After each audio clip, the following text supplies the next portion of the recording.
Hi everyone, we're back to Super Mario Brothers 3, and we are in the book of Genesis chapter 1, and we left off in verse 20, and we're going to be going into the 5th day of creation here.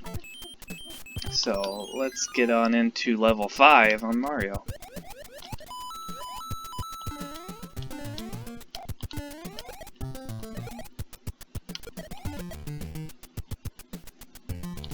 Alright, let's see the coins down here.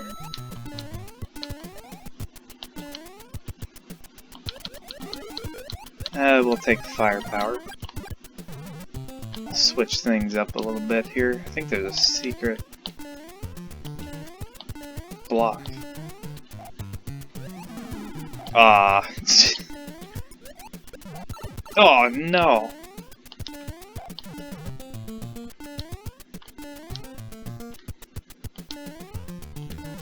Oh, there it is. I knew there was one around here. Somewhere. And I'm up in the clouds again. Look at me! Whee! Running around. Grabbing the coins. As if you're Mario, whether or not you're in the sky, whether you're in a pipe, underground, or in the dungeon, you have to get the coins. You see coins, you just grab them. That's just what you do. Wow, something's wrong with the music, actually. It's going really fast. Through there. It's kind of fast here, too. Alright, run. And we got the star! See, I told you, every time you run, you just gotta get a good run, and you always get the star. Oh yeah, that's what you get. You get 5 1-ups. 5 1-ups. So I think if you get 3 mushrooms, it's 2 1-ups. If you get the firepower, it's 3. And so on and so forth. So let's take a look at verse 20, Book of Genesis chapter 1. So, then God said, "Let the waters abound with an abundance of living creatures, and let birds fly above the earth."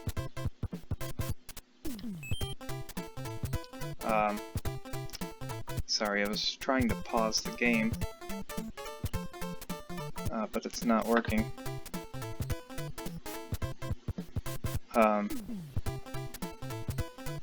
Verse 21, "So God created great sea creatures and every living thing that moves, with which the waters abound, according to their kind, and every winged bird according to its kind. And God saw that it was good." And it's important to note that at the end of each thing that God created, He said, "And He looked and He saw that it was good."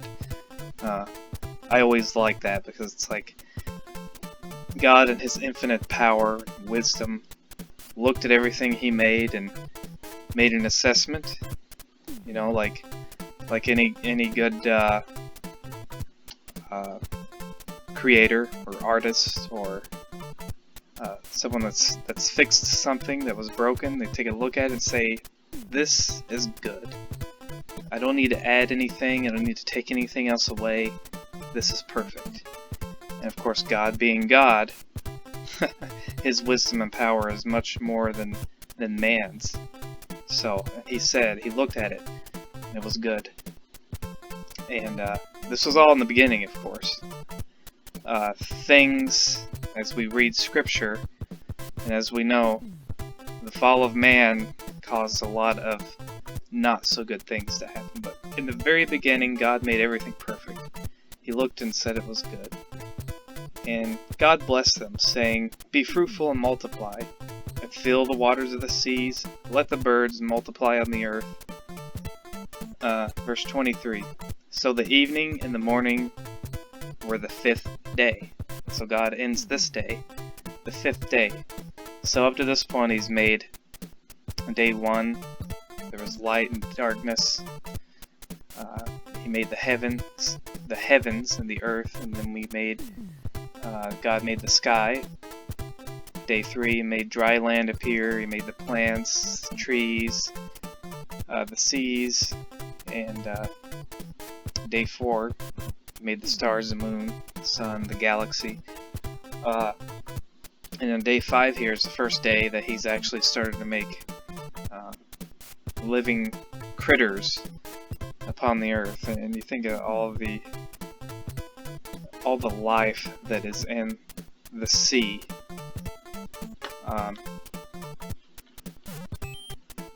There's just so much life in the ocean.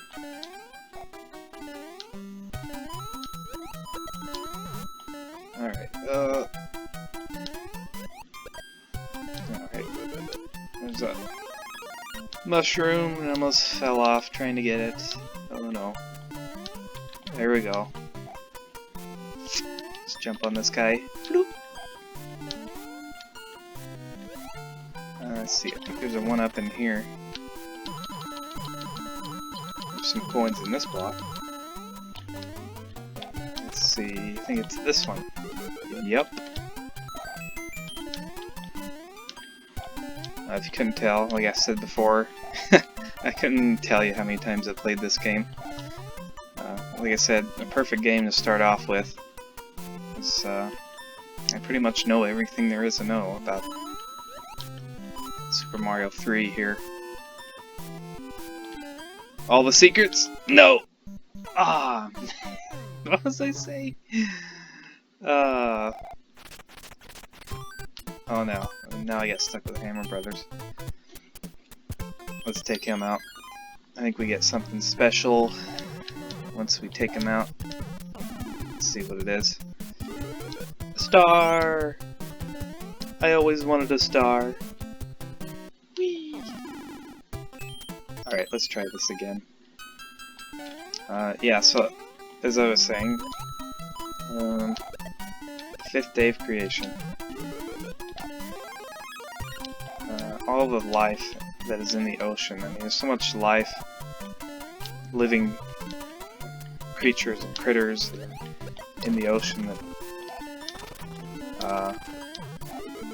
we, as mankind, and our ability to explore the ocean have not even begun to explore all the different creatures that are in the ocean.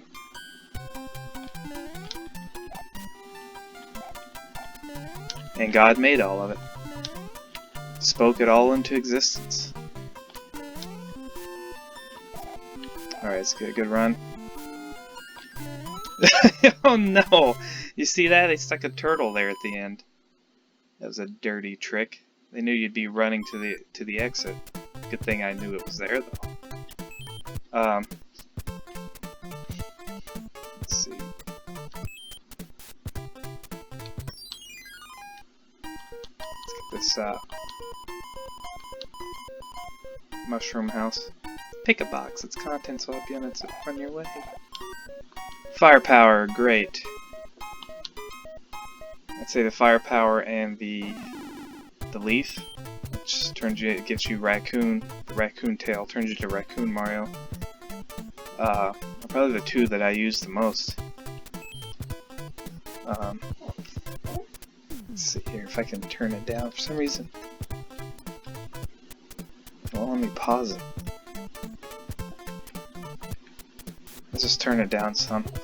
We'll finish up here, actually. We're getting into 10 minutes here.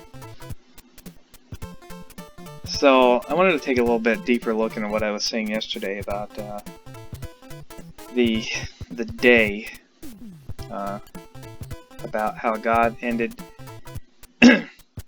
each creation day by saying, so the evening and the morning were the 5th day, or the 4th day, or the 3rd day. So did God create the whole universe, including the original plants, animals, first 2 people, or Adam and Eve, in 6 literal 24-hour days? That's the question. Or did creation take place over millions of years? And of course that's that's one of many theories out there. There's so many different religions in the world that try to explain the origins of life. And of course, we all know evolution. If you've grown up a kid here in America, you've probably been introduced, unfortunately, to the religion of atheism. And of course, atheism, atheists claim they don't worship any particular god or deity or higher power. So their explanation for everything coming into existence, and I would boldly say, go out on a limb here to say, they don't have any proof whatsoever to back up anything. It's all basically interpretation. You know, anytime you look into something that's in the past, or something that we can't directly observe, and you're looking back into the past to make inferences, then, you know, that's highly subjectable, highly debatable, and without any history or any eyewitness who was there to see it, then it's up to the interpretation of whoever is looking at the evidence. But I digress. Did it happen over millions of years? When we look carefully at Genesis chapter 1 in Hebrew, or even in English, it's clear that God created everything in 6 literal 24-hour days. First, we are told that He created the earth in darkness, and then created light. Then He called the light day, and He called the darkness night. And then He said in the original Hebrew, and there was evening and there was morning one day. He repeated the same statement at the end of the second, all the way through the 6th day. Everywhere else in the Old Testament, when the Hebrew word for day, which is yom, appears with evening or morning, or is modified by a number, 6th day, or 5 days, it always means a 24-hour day. On day 4, God further showed that these were literal days by telling us the purpose for which He created the sun, the moon, the stars, like I was talking about yesterday, so we could tell time, literal years, literal seasons, literal days. And that's the sole reason, like I said, God created.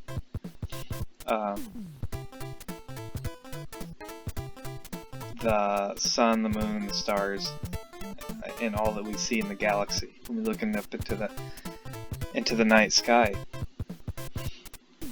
Then in Exodus chapter 20, verse 8 through 11, God commanded the Israelites to work 6 literal days, and the rest on the 7th, because He created in 6 days, using the same Hebrew word. Furthermore, Jesus and the New Testament apostles read Genesis 1, chapter 1 through 11 as straightforward historical narrative.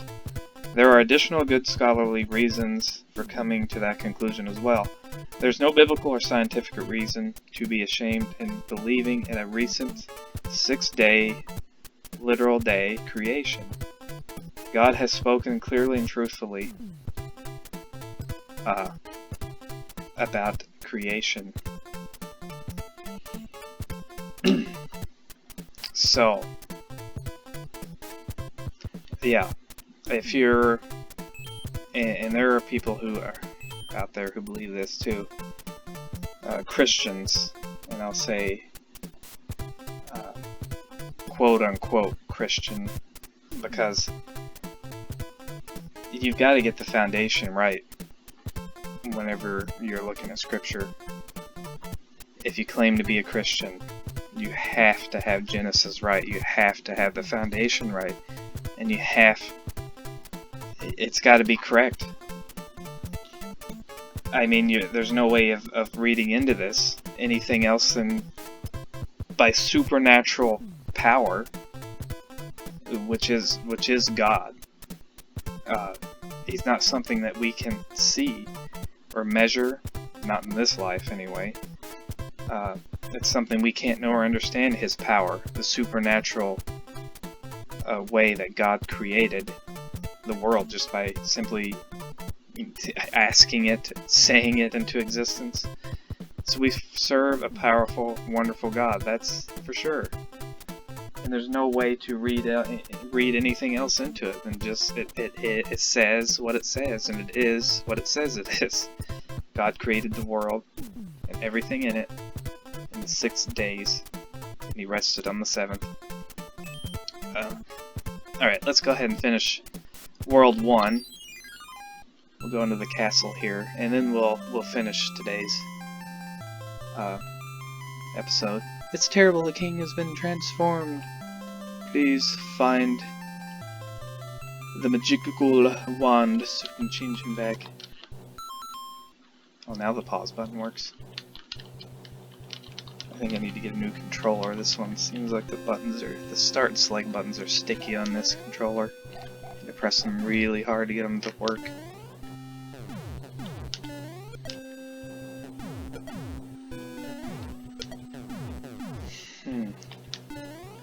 Oh man.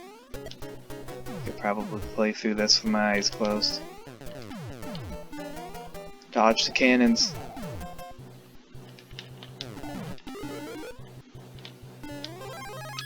Yeah! Now we're playing with power, firepower, or Nintendo power. Oh no. Man, I really needed that. Come on, man. Let's see. Depends on how bad I get whooped by this guy, which I shouldn't. This guy's easy. I'm not exactly sure who this is. It's one of the Koopalings. Ludwig, maybe? And I got it. The wand. It has supernatural powers.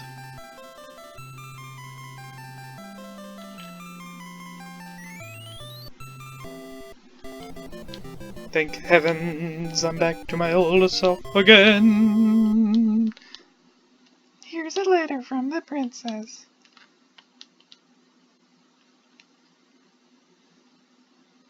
If you see any ghosts, be careful, they will give you... If you turn away, I have enclosed the jewel and help to protect you, Princess Toadstool. Oh, and I forgot to turn up the volume.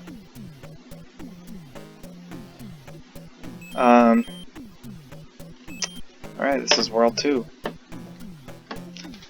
So, yeah, we'll stop there. We're on verse 24 now, Book of Genesis, chapter 1.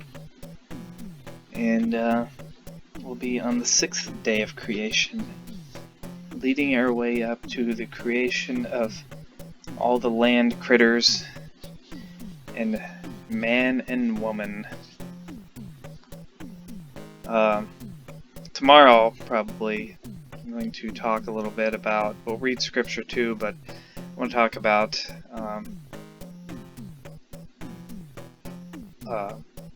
Christians and playing video games, and you know, it's probably a video that's only been talked about, or somebody's done a video talking about it, or has done a sermon talking about it probably only 1,000 times. But I'll give you my take on it, which comes from scripture about video games, but video games and entertainment, I'll say, the way we entertain ourselves as a whole, and how we should look through, how looking through scripture, we should be entertaining ourselves and watching what we put into our mind and what we see and hear. Well, thanks for joining me. This has been a good Bible scripture reading tonight, and we'll see you next time. God bless.